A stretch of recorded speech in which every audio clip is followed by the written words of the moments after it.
Baiklah,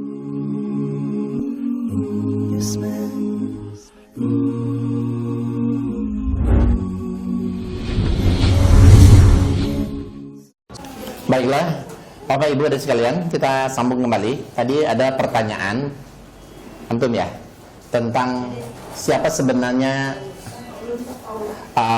Paulus ini dan kenapa dia begitu berpengaruh, sangat berpengaruh dalam keimanan orang Kristiani. Jadi begini, Paulus ini sebenarnya adalah seseorang yang hidup di zaman Yesus masih hidup. Tetapi Paulus dan Yesus tidak saling kenal. Artinya mereka hidup sejaman tapi nggak pernah jumpa, tidak pernah jumpa face to face, ya, wajah dengan wajah. Nah, pernah Yesus berjumpa dengan dia, Paulus berjumpa dengan Yesus, tapi setelah Yesus mati. Jadi dia berjumpa dengan Yesus itu hanya dalam bayang-bayang saja. Nah, kita lihat dalam Kisah Rasul pasal 9, Paulus menceritakan tentang kisah pertemuan dia dengan Yesus. Ya. Nah, ya, ini kita lihat ayat 3. Yang nulis ini Lukas. Lukas ini juga bukan murid Yesus, tapi dia murid Paulus. Dan ini bukan Injil, hanya surat yang dikirim kepada seseorang bernama Theophilus, kan? Nah, kita lihat di sini. Dan dalam perjalanan ke Damaskus dulu ya, waktu itu Paulus melakukan perjalanan ke Damaskus atau Damsik. Ketika sudah dekat kota itu, tiba-tiba cahaya memancar dari langit mengelilingi dia. Ini Paulus sendiri yang bercerita. Ya, ayat 4, ia rebah ke tanah dan kedengaran olehnya satu suara yang berkata kepadanya, Saulus, Saulus. Saulus itu Paulus ya, karena dulu tuh dia masih beragama Yahudi, namanya Saulus. Nah, terdengar oleh Paulus, Saulus, Saulus, mengapa engkau menganiaya aku? Ini suara Yesus, tapi hanya bayang-bayang. Yesus nggak lihat, bukan fisiknya. Ya, mengapa engkau menganiaya aku? Ayat 5, jawab Saulus, siapa engkau? Tuhan. Kau sudah tua tahu Tuhan, kok nanya siapa lagi, kan? Sebenarnya siapa ke engkau Tuhan? Nah, begitu ya kan? Kalau di Alkitab cetakan lama ada Tuhan, bukan Tuhan. Siapa engkau? Siapa ke engkau Tuhan? Ayat 5 kan? Kata Yesus, akulah Yesus yang kau aniaya itu. Tetapi bangunlah dan pergilah ke dalam satu kota, di sana akan dikatakan kepadamu apa yang harus kau perbuat. Nah, saya langkahin, lihat ayat 15 ayat 16.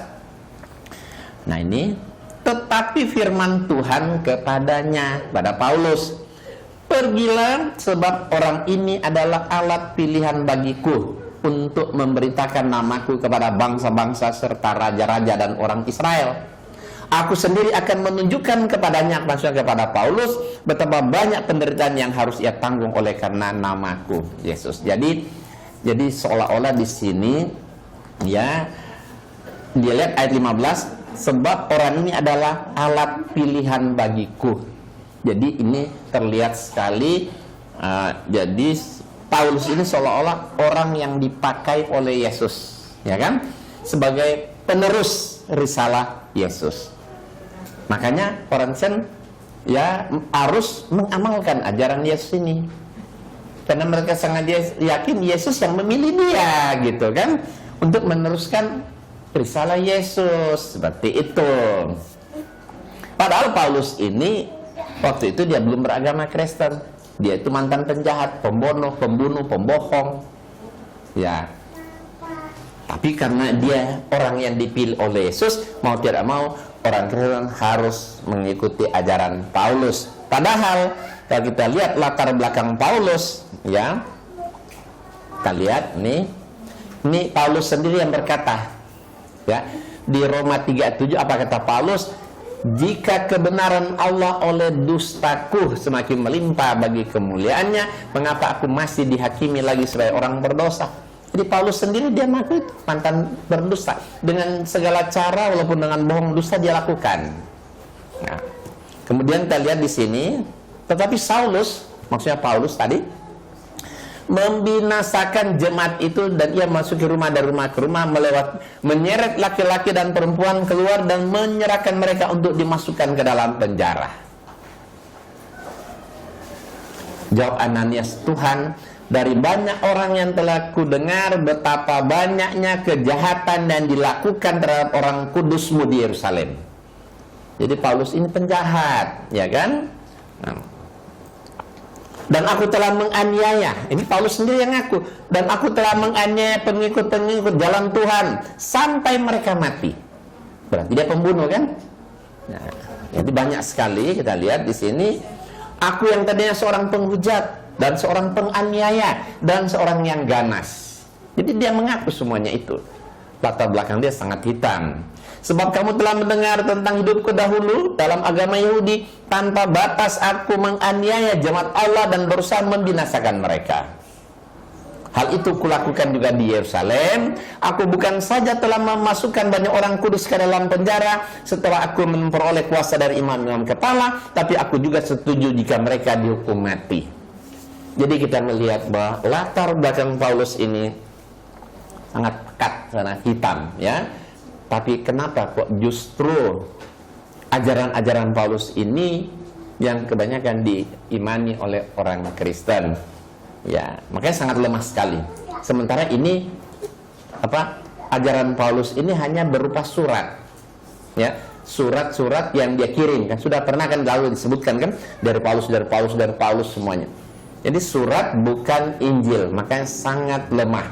Ketika kita adu ajaran Paulus dengan sabda Yesus dan firman Allah, ternyata tadi kan jauh lebih kuat firman Allah dan sabda Yesus ketimbang ajaran Paulus. Ajaran Paulus selalu kita lihat tadi kan pertentangan, kan?